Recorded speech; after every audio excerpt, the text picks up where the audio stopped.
Balakən rayonu Rauf Ədisi adına Yeni Şərif Kənd Tam Orta Məktəbin 9-cu sinif şagirdi Əhmədiyeva Hacar.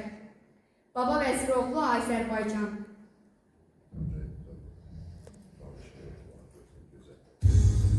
Tarixin var. Milyon ildi, min ildi. Yaşın ulu bu dünyada nəzəldi. Bayrağında ay ulduzun gözəldi. Güneş nurlu, ay köhrəli sonamsan. Azərbaycan, ilk sevgilim anamsan. Şuşa qəlbim, Batı sənin baş tacın. Türkiye'dir doğma əziz qardaşım. Müqəddəsdir Vətən adlı savaşın. Yenilmeyen şanlı zəfər ordumsan. Azərbaycan, elim, gülüm, yurdumsan.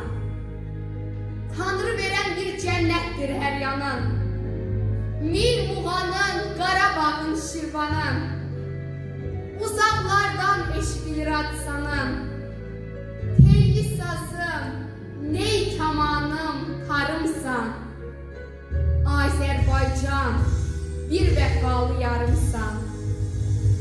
Göy Xəzərim, Arazım var, Kürüm var.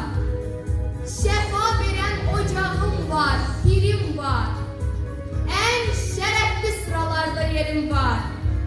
Azərbaycan, bir bozulmaz andımsan. Var dövlətim, şan şöhrətim, adımsan. Son mənzilim, ilk ünvanım, beşiyim. İsti yuvam, doğma evim, eşiyim. Gece gündüz mən çəkərəm keşiyim. Azərbaycan, bir alınmaz qalasan. Atam, anam, oğlum, qızım, balamsan. Candan əziz hər şəhərin, hər kəndin. Baba dağın, Ağrı dağın səhəndin. Daim haqqa, ədalətə güvəndin. Yağlara məzar qazan vətənsən. Sən tarixə, tarix yazan vətənsən. Vətən, bizi döyüşlərdə sınadın. Torpaq, bayraq, cüt qoşadır qanadın. Meşə ölməz mübarizim poladın. Vətən üçün candan keçən igidsən. Öz qanıyla tarix yazan şəhidsən.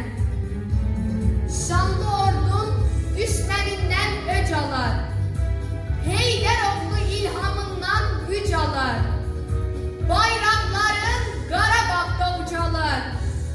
Salam deyən xan kəndimiz Şuşa sən.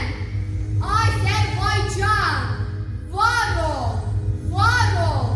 Vətən, yaşa, yaşa sən.